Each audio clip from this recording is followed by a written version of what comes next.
PodcastOne presents the Steve Austin Show Classics.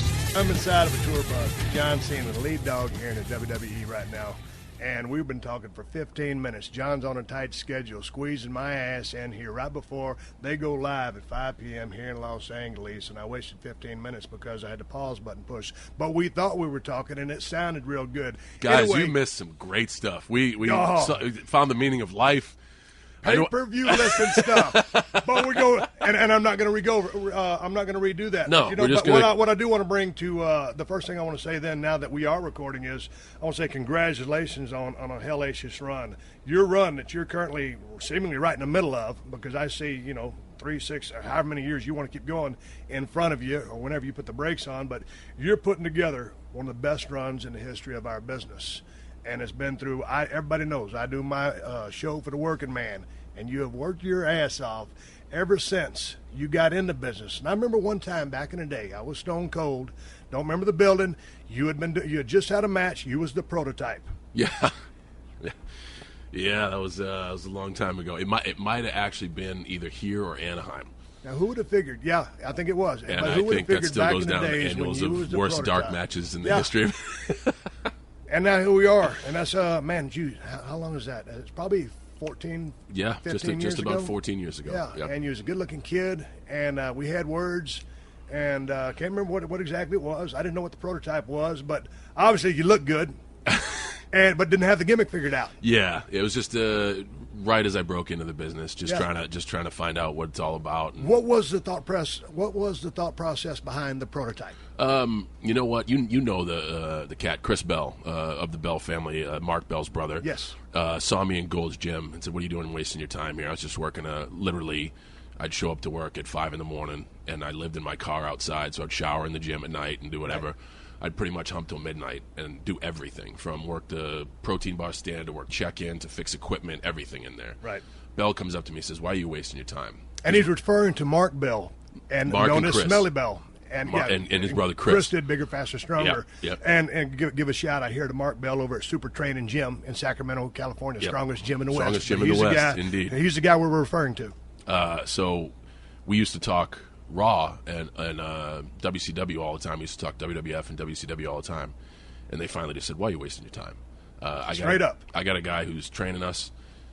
Smelly was training at the time. He said, "If you've ever been interested in doing this, it's going to cost you a little bit to get in, but I think you should come down and take a look." And as soon as I saw a ring, as soon as I saw Rick Bassman's UPW piece of crap ring, I knew I wanted to at least give it a try. But were you a fan growing up? Absolutely. Because you come from the Boston area, right? I did, and I come from I don't think there is a normal family system, but I come from a family of 5 boys. Right. My dad was certainly a working man, worked his ass off, but wasn't into watching sports. He'd never sit down and watch football on a Sunday. We would watch wrestling, and he loved wrestling. My dad was the first family in West Newbury to get cable. Right. So he could watch NWA, AWA, World Class, Glow, and WWF as much as he could. And that's the only time, like, I never played catch with my dad. Let's go outside and work on fielding ground balls or work on your stance. That wasn't my dad. My dad was, okay, let's have a battle royal in the living room. And he would be in it. And he just... I'd like the coolest dad in the world. It really was awesome. But growing up in a small town, we were the one pro wrestling family in the small town, so we beat each other up, and we'd try to be as as energetic at school, and it just oftentimes didn't fit. Hey, what kind of student were you? Good grades? I wasn't going to make Dean's List, but I wasn't I definitely wasn't a troublemaker. But did you have to crack the books and apply a little bit of effort, but you just kind of got by? If I look back, I wish I applied more effort. Right. So I wish I had done a little bit better, but I learned. I went to boarding school as a junior and a senior, so I lived away from home at age 16, and the lessons I learned about life from 16 to the time I finished college, so much better than anything I could learn in the classroom. But so then, what was that? Being self-sufficient and relying on yourself, just getting things done? Not having that safety blanket there to fall through. I went to preparatory school on financial grant, so I was one of there's rich kids that go there and there's poor kids that go there, and I was one of the poor kids. So I had to wash dishes, I had to work at the student store and do whatever I could, and then when I went to college, I had to work student security and work in the student store again and supervise the dorm rooms, and take these crappy jobs that caught me a lot of heat, but would give me a paycheck every week just so I could get by. Now, you ended up, I didn't even bust out my notes, but I got all this down. The name of the college you went? Springfield College. Springfield College, Yep. And you were an exercise physiology major. You Yep. got a degree. Yes, I did. What were your plans to do with that degree? You know what? This is such a awkward thing to say, but I wanted to go to college to play football. Yeah, and you did. Yeah. You played Division III, and you Played were Division All-American. III. I was an All-American. I was a team captain. As a 18-year-old, I really wasn't looking to 25 or Right. 35. And not too many people are. So when I picked my major, I just picked something that I knew about. I Right. knew about the health and fitness industry. I knew about working out. It was really a passion of mine, still is to this day. So I figured it would be an easy major. And it was, not because the classes were a cakewalk, because I was interested in it. Right. But after I graduated, I didn't know what the hell I was going to do. And I ended up just coming out to Venice because I figured that was like the mecca of health and fitness. I'll find work there. And you'd been banging around the gym, during your college days. Yeah. And so, were you competing already? I had, as far as bodybuilding was concerned, I grew up in a really piece of crap gym in Amesbury, Massachusetts called Hard Knocks. That was just run by a hard-nosed dude. Right. If Mick from Rocky could be real life, that dude would be Dave Knock. Right. And he kind of instilled in me at a very young age, there is no substitute for hard work.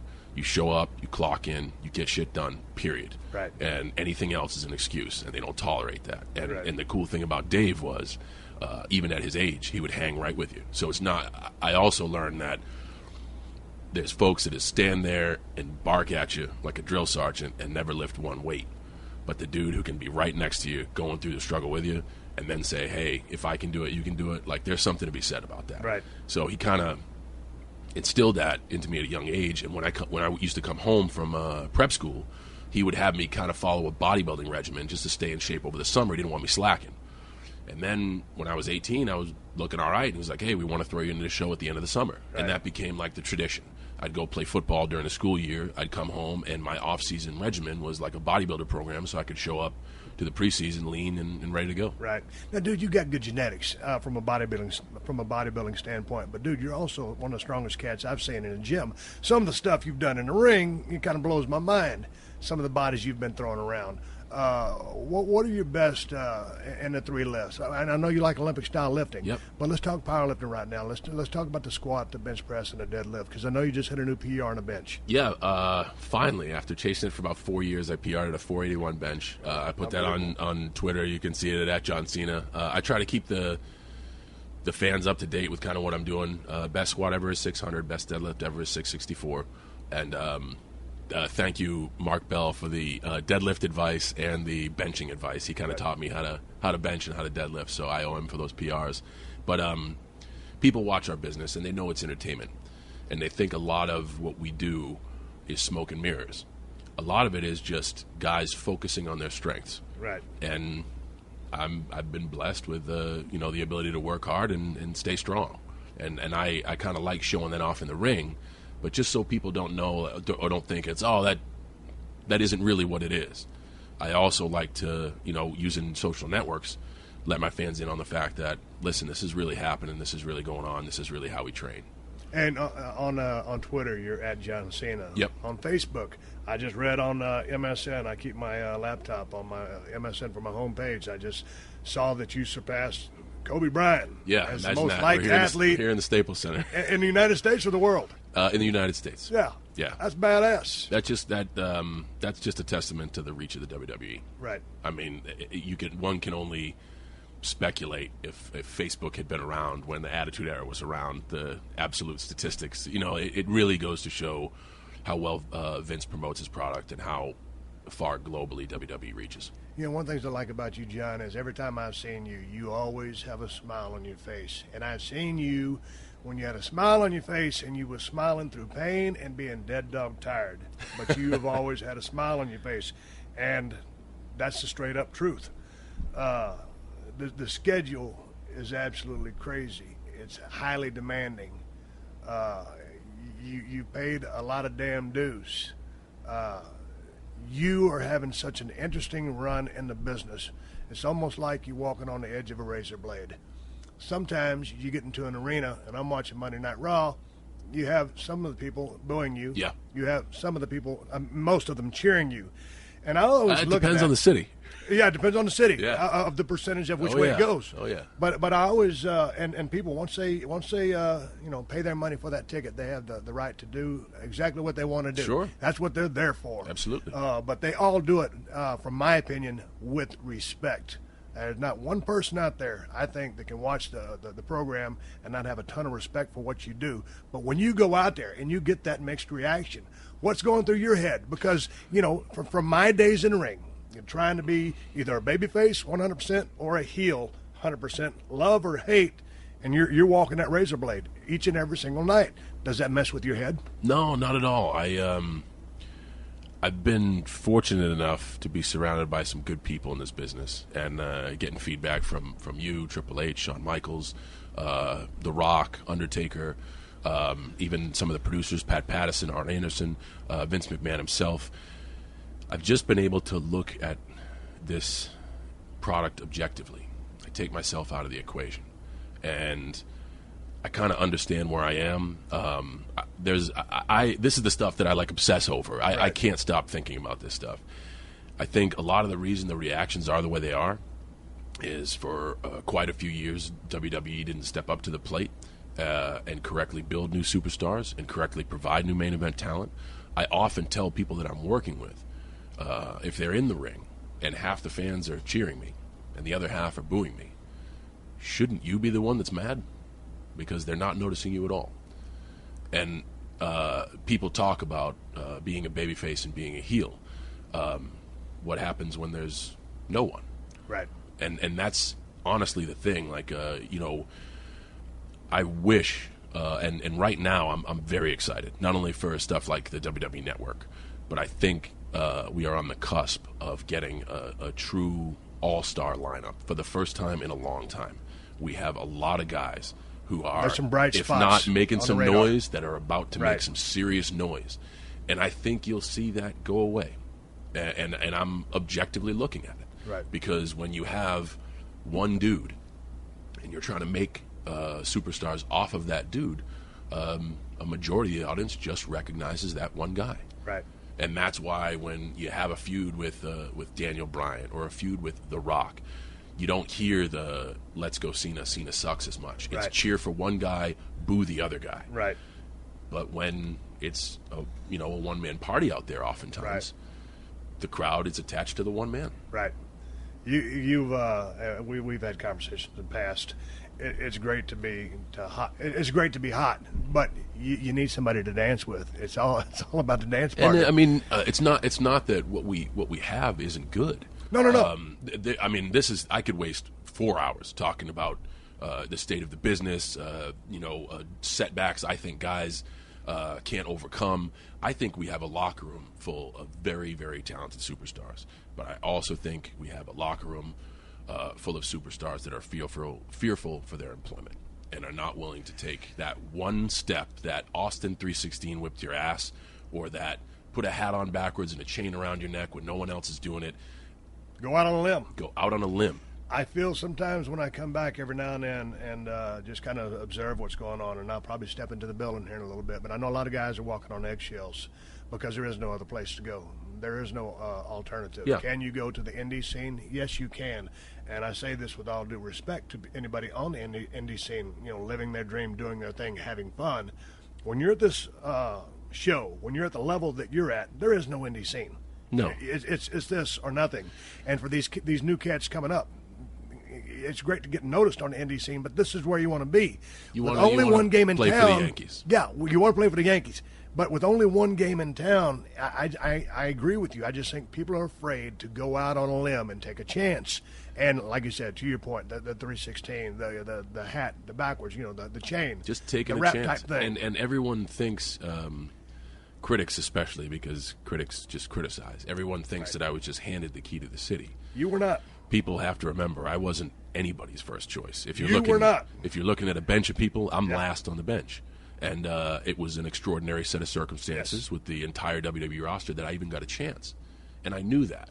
I wasn't blind to what was going on. So what did I do with that chance? I made the most out of it.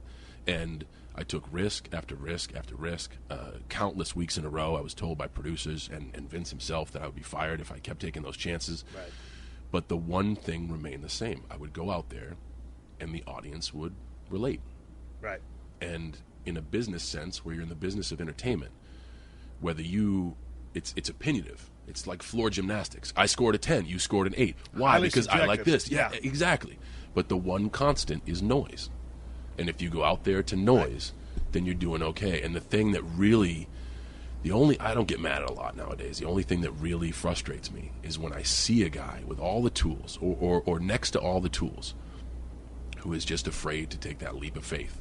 Because if you believe in yourself enough, and the best advice I got on psychology of WWE in general was from Shawn Michaels. And he said, if it's really loud, or if they're really loud, it was really good. Right. And that's it.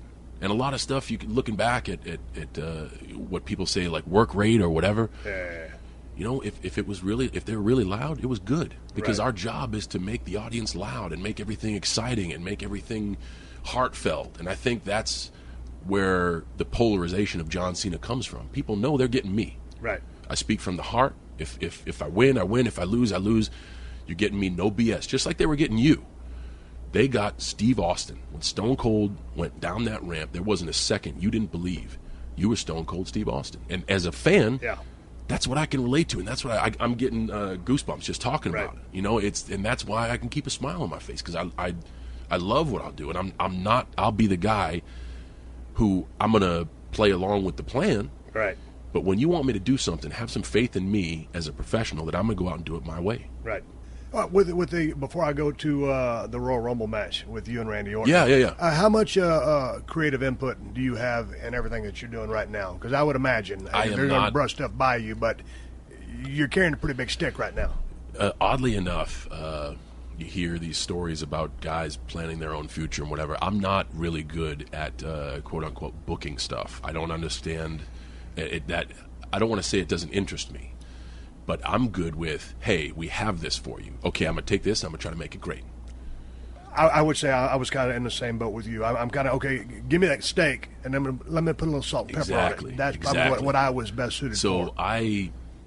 And that's actually, it's helped me in a way, because I never look forward to this or hang my hat on, well, I got this great idea and they didn't use it. So many guys are like, they didn't use my idea. Right. They just don't do that. You have to be able to take the steak that they give you, even if it's Waffle House thin, and make it taste good. Right. You know, so I get excited about working with new guys or giving new guys an opportunity. There's also so many people out there that will say, oh, you know, he's just hogging the spotlight and he won't even give anybody a chance. I could give you a list as long as the Constitution. And please, you know, like, let's do this. I think this guy has potential. Let's go with him. And that started back in Albany with Edge when we did the Elimination Chamber, and he won his first championship. Every single person who had a thought on that told me not to do it. Right. But I thought it was going to be great. Right. Hey, let's talk about the Royal Rumble match with you and Randy Orton just a couple of weeks ago as we speak. It was very interesting. Obviously, I loved it. I'm still in the business. I mean, I'm out of the business, but I'm in it. And anytime you can say something's interesting after seeing what you've seen, that's good. But, you know, you guys, I think it's a matchup that they've seen a lot. And all of a sudden, you know, maybe they wanted a little bit more Daniel Bryan or whatever. You know, was heading into the Royal Rumble. And so there you are, the top guy with another top guy, two premier hands, and the audience is going absolutely crazy with the cat calls of different names, and you guys in there trying to tell you a story.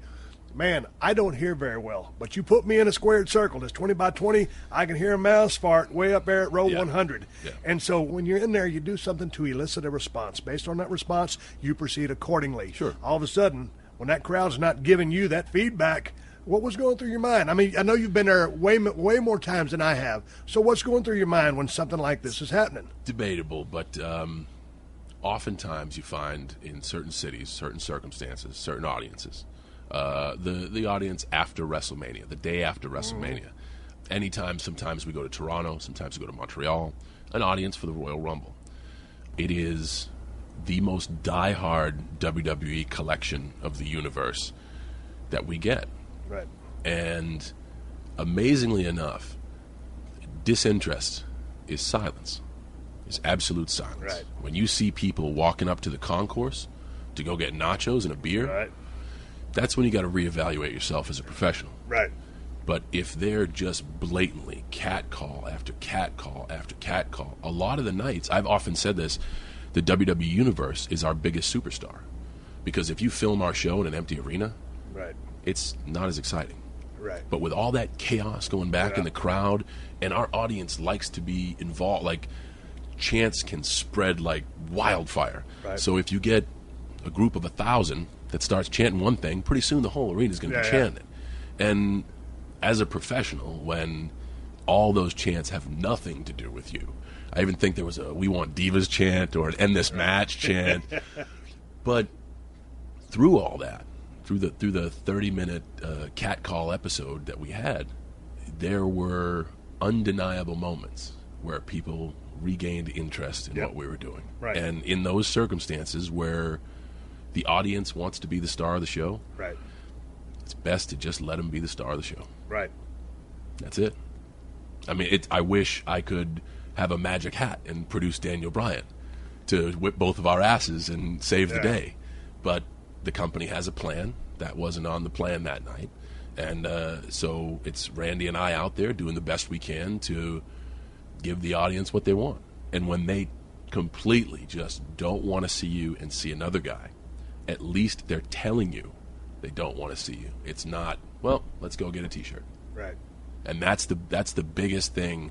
I always, years of dealing with the mixed response has kind of ingrained that in my head. The one time you really need to be worried is when they go up and get a T-shirt. Right. Yeah. Here we go.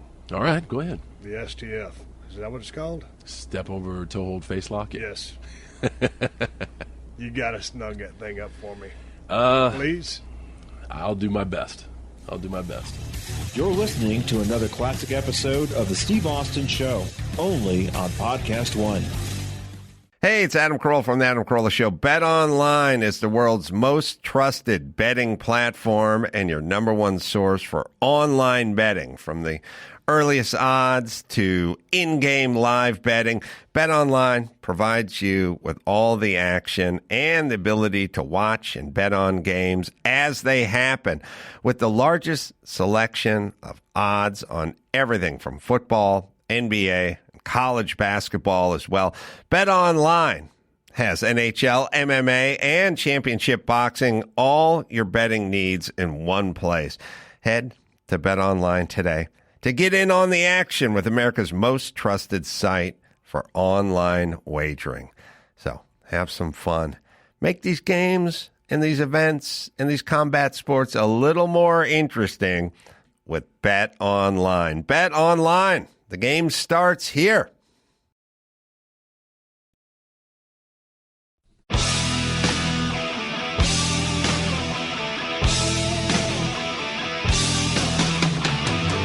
Folks, I'm inside of a tour bus with John Cena, the lead dog here in the WWE right now. Let's talk about cars. I know you're a big car collector. Back in the day, you had a bunch of muscle cars. Yeah. And you probably still got a bunch of them, but you kind of got into some Italian stuff now. Yeah. So you're big into the cars. Anything new? I think I have the stuff I want. I listened to you talk with Jerry Lawler about being wise with finance, and it's not how much you make, it's how much you save. Yep. And I viewed the cars as an enjoyable investment. You can't really drive a stock certificate around town. Right. And when I knew the muscle car market was going to hell before it did, I kind of flipped my investment into what I felt was a safer investment, and it's done me well so far. But I really have a passion for automobiles. I've had it since I was a kid. Every time I talk to you, you're spitting out VIN numbers. I mean, trim packages. I yeah, mean, and that's the thing. Like everything. I mean, I'm not going to get under the hood and take apart a motor and bore it out and stroke it. But I really am fascinated with what auto manufacturers do, what they come up with. I don't need the newest, latest, greatest. I fall in love with designs and just certain cars. I think that's why I liked all the old stuff. The Italian stuff I have isn't the newest, latest, greatest because you get killed on depreciation. It's a bad investment. But I'm a car guy. I just like You're cars. passionate about cars. I love driving. I love being in something going down the road. Do you enjoy driving as well? I do. I've had a few decent accidents in my day, so I think my days of driving like an idiot are over. Right. But I do enjoy those cars, especially the Italian sports cars, the mid-engine cars, are built to drive. So I have fun with those, but not reckless fun. But one gig, I think it was a couple of years ago. By the way, I feel so bad for Randy tonight because she told me to cinch up that hold. What's I'm going to be watching. Do you ever go to any driving schools? No, it's been one of the things that I've been wanting to do for the last couple of years because I just love to drive, and I'm not trying to be a race car driver. I just want to go to a performance driving school just to up my skills and go through the paces and do a 3-day course. Yeah. You ever done anything like that? I have not, and that's any desire to? I would love to waste a weekend, but you ain't got a weekend to waste. I don't have. Yeah. It's a strictly a time thing. What are you passionate about other than cars? I mean, I know. As we talked, is a lot of times you would just go to your gym. You got a badass gym down in Florida, and you said you just spent a couple hours in there training. I get that. I know you love the iron. Yeah. But what else do you do when John Cena is not working and you're working damn near 24/7 every single day because you love to be on the road? What else do you do? Honestly, Steve, it's going to sound extremely one-dimensional, but I know a crazy older gentleman that's just as one-dimensional. It's going to sit at gorilla position tonight. I think about this. I think about WWE as a whole, not just me as a performer, because this is a very ego-driven, selfish business, and a lot of people think of it from their perspective and not the perspective. I think of ways we can better the company, better ourselves. I'm taking Mandarin in my off time to try to expand our markets in China because with all how's that going?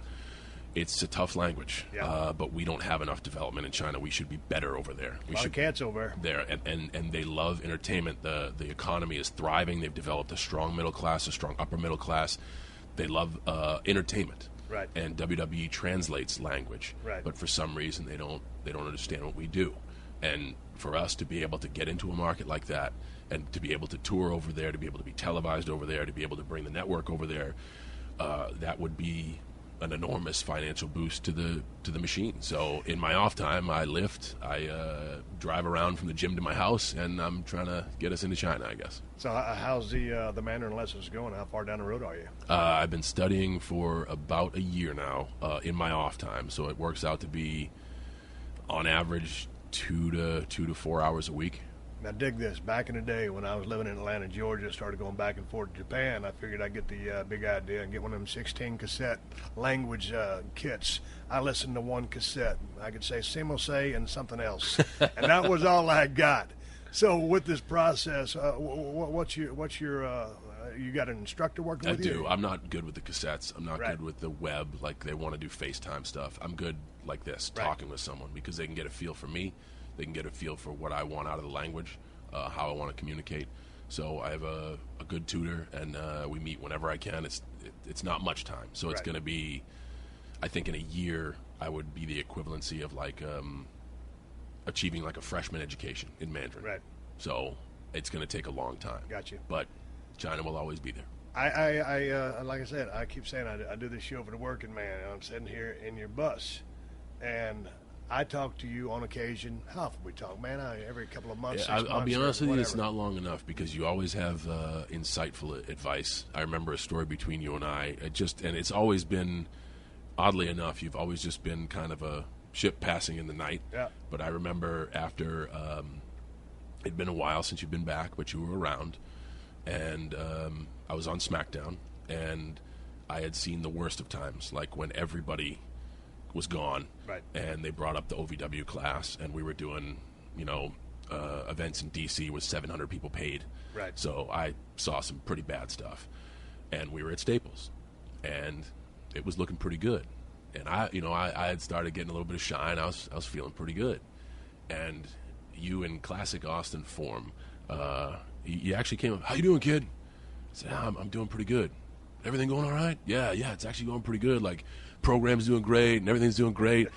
And we were at the gateway so you could see inside the arena of the Staples Center. And you just said to me, he said, hey, what's that up there? What do you mean? That black curtain. We didn't have that type of shit when I was performing. This place was sold out. All right, kid, good talk. And then you just walked away. And it was a subtle hint to, no matter how good you think you're doing, you can always do better. And you were so good. Yeah, I wasn't trying to stick it up your ass or anything No. because I've heard you tell the story before, and I didn't mean it as an insult. And it wasn't taken as an insult. And that's the thing. Like, a lot of this business is false motivation. They'll pat you on the butt and say, "Oh, good match." Right when you come through Gorilla, they'll pat you on the butt. "Oh, you did great." I wish there was more motivational reinforcement like that, because that day I was like, you know what? I'm not quitting until this place is sold out. And when it's sold out, we're doing LA Coliseum. Right. And when that's sold out, we're going to do, San Francisco's ballpark. Like, you get the perspective of, man, you may be doing good, but do not ever rest. Do not ever settle. As long as you're riding this train, your goal is to make it better, period. And I took that to heart, honestly. Dude, man. I mean, anybody and anywhere can apply that to their life. Honestly, I think so. And you say I walk around with a smile on my face. I do, because I try to take that approach to life in general. I've seen guys in this business come and go with bad attitudes, and it consumes them, which sucks, and it rots the people around them, which equally sucks. And this is a pretty good gig. And I've seen guys come in with an okay attitude, all of a sudden get a little TV time, develop a bad attitude because they get the big head, and they think, okay, now all of a sudden, and that's one of the things that I just cannot stand, to see a kid get a little television time, and all of a sudden their head gets big and they lose perspective. You should never, ever lose perspective in anything you do. And the people you pass on the way up is going to be the people you pass on the way down, man. Always treat somebody the way you want to be treated. Yeah. With respect. And we all, as human beings, we have our good days and our bad days. Absolutely. That is totally understandable. It's okay to have a bad day. But just swimming upstream the whole way, I don't understand it. We get to go out there, and it's the greatest job in the world. It beats sitting in a cubicle, man. Yeah. Oh, man. I love it. Nothing but great, great memories from my time in the business. I always talk to you about longevity. Yeah. God dang it, kid, I don't think you need to take this bump right here. Well, I know, and you still take a lot of high-risk bumps. Yes. Because you want to entertain the people. Yeah. And so how are you feeling physically? You're still lifting heavy weights. You Yep. just had the PR on the bench. Yep. You look like $1 million. So you're taking good care of yourself. I'm How's the body feeling? I'm doing the best I can. I feel great. I'll be turning 37 in April. I know you just had a birthday. It was probably a while back. Yep. Congratulations on your birthday. Yep. Happy birthday on yours coming up. That's 37 is you're very young in the business. Yeah. You're a veteran. You've been in the business a long time, but that's still. You're even more peak years are ahead of you. Yes, but in your plea for longevity, you can't be young in the ring all the time. So right. I still feel as if I can keep up with anybody that walks through the door, and that's kind of why I do what I do. And I have a certain amount of stuff that I probably do regularly on a television basis, but every once in a while I want to try to do some stuff that's unique and make people go, wow, that's why I've been watching them for so long. And just our product is moving towards more action and less talk, so it is different. Is that good? I think it's good in the respect for international market, because the promos, if you're in Japan, if you're in China, if you're in Mexico, if you're in India, they don't necessarily speak the language. And if we don't have a good translation team over there, if I turn WWE on with no volume and I see two guys in a ring going at it, I understand it, no matter where I'm at. Right. Sometimes the talking stuff from a global standpoint isn't where it needs to be. Plus, I think more action gives guys who can actually work more opportunity. Yeah, but there's still, in the vein of building characters and personalities, there's a lot of backstage skits. You're not talking to Lou Thez, man. Right. I like the talking. Right. I like the entertainment. I like the character building. I wouldn't be here if it wasn't for that. But you know the deal. Okay, guys, we're going into the Attitude Era. Okay, guys, the Attitude Era is over. Okay, guys, we're going to more action. Well, they kind of come and go. That's the thing. Yeah. It's just the wave the business is riding now, and if you either adapt or you get out. You're listening to another classic episode of The Steve Austin Show, only on PodcastOne. For weeks now, New Jersey residents have been plagued by unexplained drones flying overhead. Is there intelligent alien life? And if so, has the government been covering it up? All right, UFO sightings the military can't explain. Congressional hearings, Pentagon whistleblower. What does it all mean? What does it all mean? We are here to try and figure it all out with our new Ancient Aliens podcast. There is a doorway in the universe. Beyond it is the promise of truth. It demands we question everything we have ever been taught. The evidence is all around us. The future is right before our eyes. We are not alone. We have never been alone.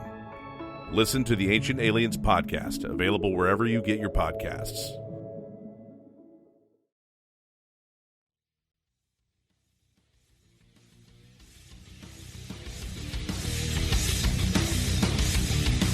Hey, man, let's talk a little bit about promos. Sure. You, on a promo, I'm going to give you an A+.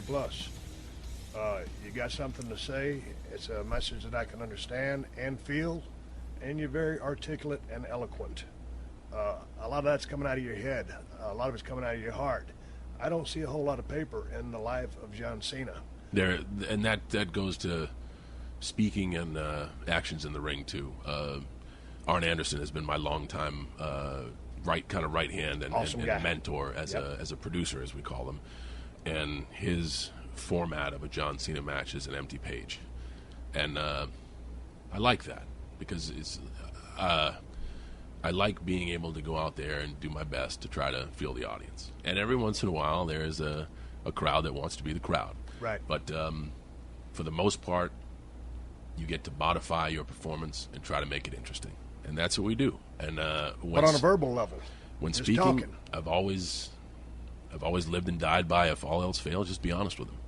And I think that's what people can take away from me. And that's why, like, so many people enjoy what I have to say or effing hate what I have to say, because I have a set of ideals, I stand by them, and if you don't like it, you're going to say you don't like it, you know?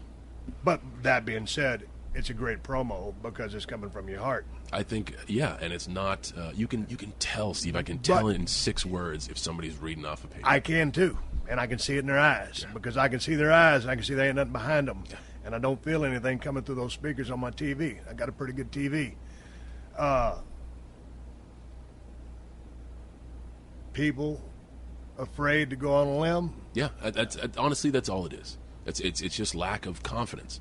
And the amazing thing is, a lot of these guys are so confident once they're in that box and the bell rings, doing their thing. And they know, I've talked to a lot of guys, they have such great personality. Like, whenever we want to go with someone or whenever there's any sign of potential in someone, I always try to get to spend some time with them and know them at a personal level, because you can know them. Jim Ross was brilliant at this. When he would scout guys, because I remember he scouted me. Right. I spent so much time talking to JR, just talking. And he developed a sense of knowing you and knowing who you were. Right. And that helps when he goes to say, this kid's got something. Right. I know he's got something. I know what he's was not your your first conversation with Jim Ross? Did he know you had something? Because you had a great look from the word go. It was in the Roxy Theater in Los Angeles. And unfortunately, it was a very brief conversation because it was for Rick Bassman's UPW. Yeah. And this was Jim Ross in the height of everything, coming to see our little podunk show. And everyone wanted his attention. And all I did was go up, shake his hand. I said, Mr. Ross, it's very nice to meet you. Hopefully I'll see you again soon, and left. And that was because everyone was just hawking him, man. I didn't want to see like that guy. I gave him a firm handshake, looked him in the eye. I said, it's nice to meet you. I hope to see you again soon. And shortly after that, he shipped me off to Kentucky, and he would, on the regular, come and check up on all of us. It wasn't just me. Right. Like, that's really one thing that he did well, is he really knew his talent personally, you know. The announcing game has changed a lot. Yeah. Don't talk so much about what's happening in the ring specifically, or help tell the story of what's going on in the ring from a visual standpoint. That being said, Michael Cole, JBL, Jerry Lawler do an outstanding job of doing what they do, but the machine has changed. Your thoughts on that? Because, man, and I'm not just saying Jim Ross, but I liked hearing about that story. I liked, that the guys or the gals were telling in the ring. People, your thoughts? I think people, when it comes to this business, will always have their favorites. I think people who listen to Gordon solely call yeah, and I'm not picking favorites. I'm just talking about the disbursement of information. What I'm saying is it's okay to pick favorites. Yeah. You know, I used to love Gorilla Monsoon. I did too. Like I love Vince, and he could go way off and be crazy and corny, but sometimes the way he said stuff, I just loved it. I think it's kind of like I said, the machine itself changes and adapts, and is not afraid to create the next movement, like the network and like the PG era, and like even switching the focus of commentary. We have so much information to give our audience. Hey, we have an application out. Hey, this is us on social networks. Hey, there's a network, by the way. Into a nuclear physicist. There's a lot of information coming out there. Yeah. So we have to educate our audience on. We have this coming up. We have this coming up. This is how you use this. This is and that takes airtime. So with all that information, it's very difficult to focus on the action at hand. But I think the guys do, like you said, I think the guys do an outstanding job of carrying the show, especially now that it's 3 hours long. Yep. Which I think is Let's go to ambitious. That. Let's talk about a 3-hour Monday Night Raw, because you were around for the 2-hour Raw. A lot of these cats just coming in the system came into a 3-hour system. Mm-hmm. So you've seen that change. You felt that change. You're right in the middle of it right now. How is that 3 versus 2? I think in a live event capacity, and I've done 250 live events a year for 12 years now, so that's a lot of live events. That's an ass load of work, people. That's working your ass off. Go ahead. I really think the optimum time, it's almost like when you're watching a movie. Movies are 90 minutes. They're a little bit more than 90 minutes. My window is 2.5 hours. Right. 2.5 hours from green flag to checker. Right. And I think that's just that optimum time, where even if it's 2.5 balls to the wall and people want more and they want to come back. And now we tape programming before Raw. There is Raw and there's post Raw. It's a stretch. I think the creative department and I think the superstars are doing the best they damn well can to carry that 3 hours, and it's going to be a transition. But ratings are holding steady, and apparently people want to see it. So that I have my own little data that I think, I think this. Yeah. And then they come with the real data and say, well, you thought wrong. Right. It's just it's tough to carry. It is. It's from a performance standpoint, being on segment 1, opening the show, and then having a main event match towards the end of the show. That's a lot of time to think and interpret, and it's tough. But that's why we do what we do, because we're over in the WWE. Hey man, let's talk just a little bit about what's going on down there in Orlando, Florida, with the Performance Center. We'll talk for another couple of minutes. I know you got to haul ass and get ready to go do the show. The thing is, when I get to talking about all this, by the way, I never do these interviews. Usually they put me on general type interviews with the same old questions. I love talking about this stuff. I could fill your recorder with stuff. Oh, I know. And the thing about it is, before I talk to somebody, I do a lot of research. And then I was trying to print out all my stuff today, and I had a big malfunction, let's say it. And I said, you know what? Let's just go in there and shoot the breeze. Yeah, but every other interview is going to say, you went to school here, or you did this, and your first match was against this, and this is who cares? They'll be able to get that information. And well, it's good for a cat who just got in the business. Yes. But when you've been around as long as you, it's kind of like, okay, that's the last thing I want to talk about. It's the same old stuff I've been talking about. Dude, I'm still doing it to this day. Every now and then I go on a show. I was on the Arsenio Hall show the other day. Had a wonderful time with that cat. Very good on his feet. Loved it. And I'm doing the pre-interview, and they're talking about, how you came up with 316, this, that, blah. I'm like, guys, really? Yeah. I said, everybody knows that. So, they asked those questions. I answered them. And as soon as we got there, I took him off script, and he went with it, and we had a blast. Yeah. So the Performance Center down in Orlando, y'all are cranking out cats. How many cats are down there at a specific time? They got football players, athletes, people off the street. I think they got about 70 to 100 a lot. current superstars in training down there. Superstars in training. But the purpose is to have a lot. Yeah, and damn right, because you got to weed through those cats. You do, and the purpose of building the Performance Center was to attract more superstars to WWE. Yeah. Because back in the day, it was easy. Yeah. You go to a territory. I like this guy. He's coming to play for us. I like this guy. He's coming to play for us. There was a training ground. There was places for them to get their chops. By the way, by the time they got to New York, they would already be seasoned. Yes. And the system just kept on moving. Now, with the fall of WCW, it was about 15 years ago maybe, we have hit the point where we can no longer draw. We can no longer pick from certain promotions or even the competition. We have to develop our own. So we're now in that point of being just open, like this is where you go to train. By the way, it's just as good as any Division I college facility. You'll get you'll get everything you need to be ready for WWE on the road. I think it's a fantastic move. The facility is beautiful. The TV facility is beautiful. If you can't make it there, you just don't have it. That should be the slogan of the place. But WWE Performance Center. If you can't make it here, you just weren't meant for it. But the thing about it, I mean, it was a great move by WWE to do this. I mean, because you must to survive. Yeah. If you cannot rely on the indie scene out there and some of these cats and whatever kind of training they've had, man, it's about being self-sufficient. Forever, Vince has been so good at adapting. And that's I truly admire that about him. He has such foresight, and his ability to adapt to stuff that I would never even think about.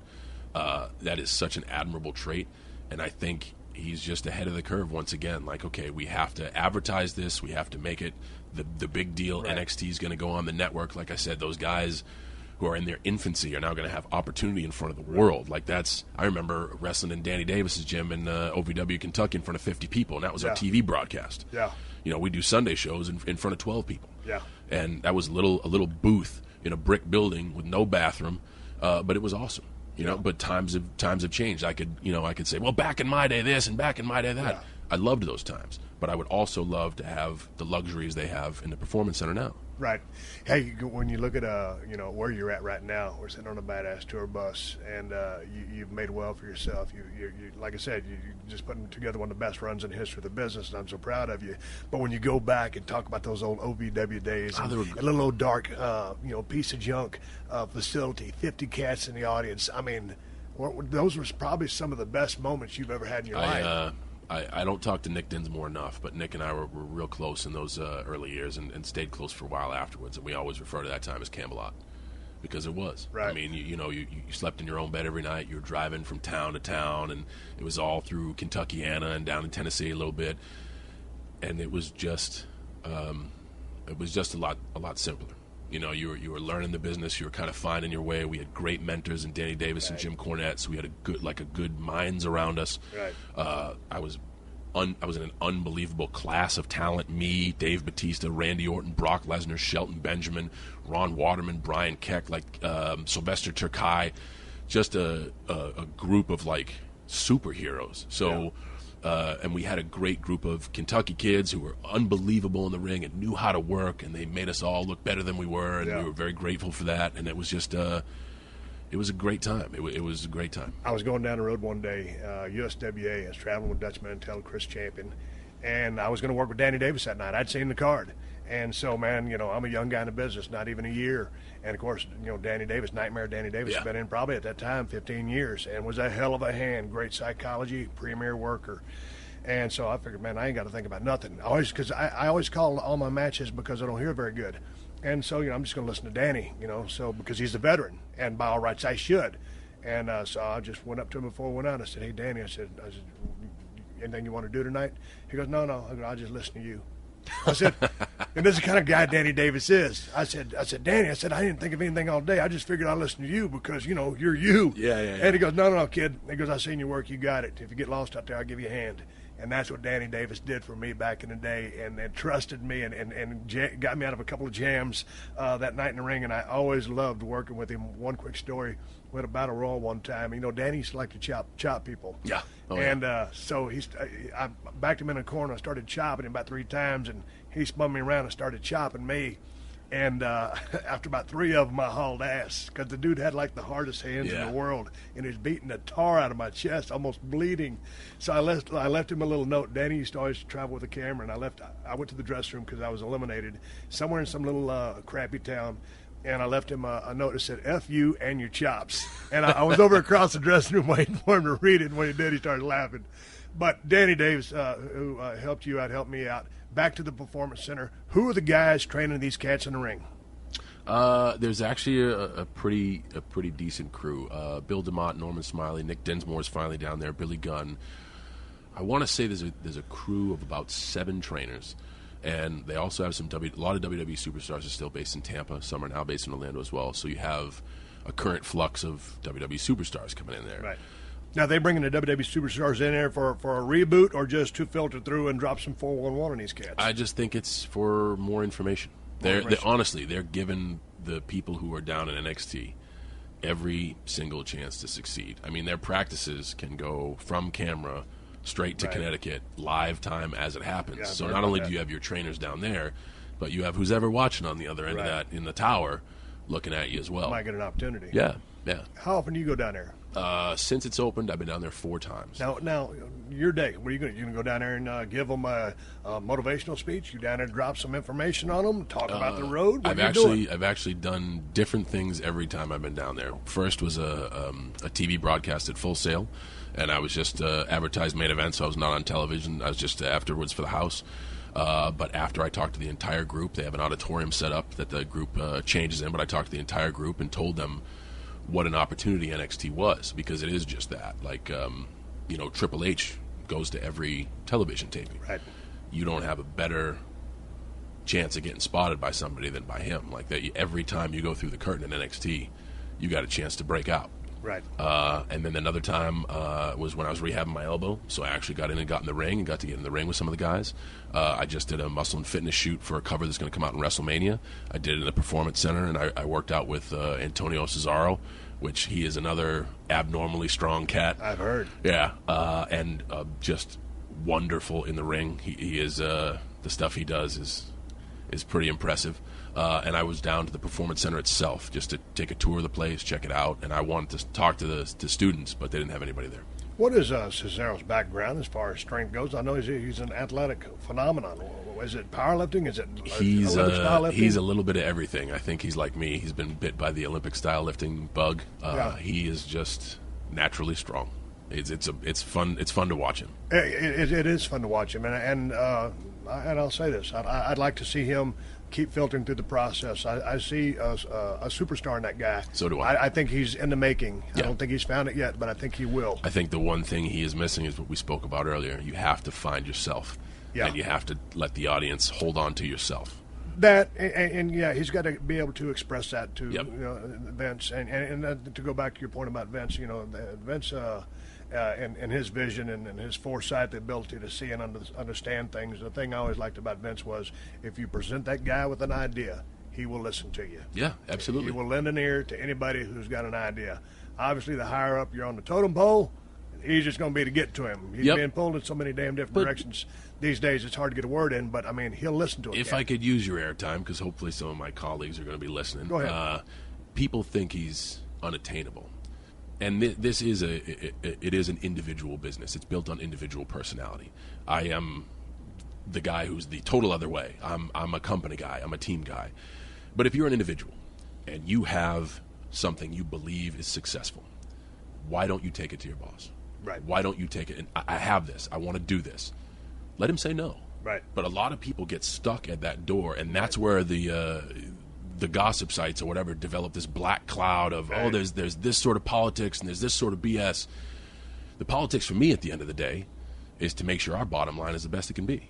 Right. So if I got a guy who I think is going to make some noise out there, why wouldn't I push him? No matter what he looks like, no matter what he works like, we're in the business of making individuals. Right. And all creative can do is do its best to estimate what that individual wants to say. Right. And a lot of times you got somebody that isn't you trying to create for you. And if you don't take your destiny into your own hands, you're going to be reading off of paper. I'll tell you a quick story about myself. I want to ask you a WrestleMania 30 question. We'll wrap this up. I want to ask you a WrestleMania 31 question. Okay, but let me go first. I was walking across the parking lot back one day. I think TV was Lowell, Massachusetts, going in. And this is back when times were tough. We were working live that night, but we were also taping next week's show. Yeah. So, it was cheaper to produce. Walking across the street, I'd been watching the show, noticed they were editing my lines. I said, "Hey, Vince, you got a second?" "Sure, Steve, I do." I said, "Hey, man, I noticed when I'm watching the show back, the show that you guys are taking to post, you're editing out a lot of the stuff I say. I just want to know why you're doing that." He said, "Well, quite frankly, Steve, you're popping all the guys in the truck." hey, dude, if you can pop a guys in a truck who have seen and heard everything, you can entertain anybody. So I told him, I said, hey, man, I said, you got guys here 6'10", 7 feet, 300, 350 pounds. I said, I'm 6'2", 250, black boots, black trunks, goatee, and a bald head. I said, if you take my personality from me, I cannot compete. But if you give me my personality, I can compete with anybody you got here. Yeah. Okay, Steve. He stopped cutting my lines. Bam, I took off like a damn rocket. Off to the races. Put the machine behind me, and there it goes. So to follow up on John's note, any current WWE superstar kind of thinking about something, take the initiative, make the step, go talk to the old man. We affectionately call him the old man. I'm speaking about the man, Vince McMahon. WrestleMania 30 question you had for me. I had a 31 question. So we'll go in order of okay, chronology. We'll go 31, then we'll come back to 30 real quick because I know you got to go. It's right up the road from Marina Del Rey. We're going to do it in Santa Clara. It's April 9th. I'm giving you enough lead time for your schedule. I'm not going to say anything more than that. I'm just going to say that there is an event in the beginning of April in Santa Clara. That's WrestleMania 31. Is that where it's going to be? It's going to be in the 49ers' new place. We're opening that place for them. So we're going to do it justice, and we're going to – I'd say we tear the roof off, but it's open air. Unbelievable. I mean, I'm thinking, giant outdoor event on the West Coast. Easy drive for you, hop in the Suburban, 400 miles up the coast. I bet I can get a couple tickets to the show. I bet I could get you some backstage and in-ring passes if you were interested. I'll let you think on that for a while. You got a few podcasts to do before you answer. But I'm just tossing up the volley. Okay, tossing up the volley. WrestleMania 31 in Santa Clara, California, and the news of San Francisco 49ers. So that is badass. Awesome news. Okay, we're heading on the road to WrestleMania, number 30. Yes. God dang, 30 years. Yes. Going to the Superdome, right? Yep, Mercedes-Benz Superdome, yep. How's the road looking for you? Right now it's uncertain, right? And this is that weird moment where if you don't win the Royal Rumble and you aren't the champion, even being the champion, the Elimination Chamber, we have that February Elimination Chamber pay-per-view, it's uncertain. And a testament to the WWE Universe is the fact that we've sold 60,000 tickets to WrestleMania 30 on virtually one competitor, not even a match, one competitor. So WrestleMania itself stands alone. I've looked at every WrestleMania I've been a part of, and this will be 10 for me. Every single year, Vince finds a way to do it bigger and better. So I don't know what we got planned, but I know it's going to be bigger and better than last year. That's all I got. That's all you got? I mean, that's it? Here I am wired for sound. I'm talking to Steve Austin. This is great. I'm going to go make my way into, I don't know, I might go in the building. I think you should. I think maybe you should be like, hey, Vince, I sat down with Cena. He was telling me you guys got an event in at the beginning of April, WrestleMania 31. I don't know. I got a year to get in shape. Yeah. Hey, I appreciate you giving me an hour of your time. I know you're busy as hell. It's very interesting to watch me continue your run. It's going to be one of the greatest in the history of the business when it's all said and done. It's already up there due to the amount of work that you put in. You're walking on a razor blade. It's the damnedest thing I've ever seen. You do it with class. You do it with a smile. I do this show for the working man, and I'm sitting right across the damn table from a guy who's working his ass off. John Cena, thank you for joining me, and I'll catch you down the road. Steve, I just want to tell you before we go, when you saw me at the network launch, and I said I wanted to do the show, and you were like, I got my recorder right here or whatever, I'm not one of those guys who are like, yeah, you got a show, I want to do it, and then just give you the business and go. Right. Thank you so much for having me on the show. I consider you an inspiration. I consider what you've done in the industry a benchmark that everyone should shoot for. I consider you a mentor, even though I wish we had more time together. I truly wish we had time in the box to dance, because I think it would be the world's greatest attraction. But when I said I wanted to do this, I meant it. Not to just spend some time to talk with you, catching up, but because I truly look up to you, and it's been an absolute pleasure. Anytime you want me to come back, we'll work it just like we did this time. We'll find the time to do it. I'd be happy to be a guest anytime you have it. You got it. Thank you. Thank you for joining us for another classic episode of The Steve Austin Show. Please leave a rating and review on Apple Podcasts and tell your friends. For more Steve Austin Show, go to PodcastOne.com. That's PodcastOne.com.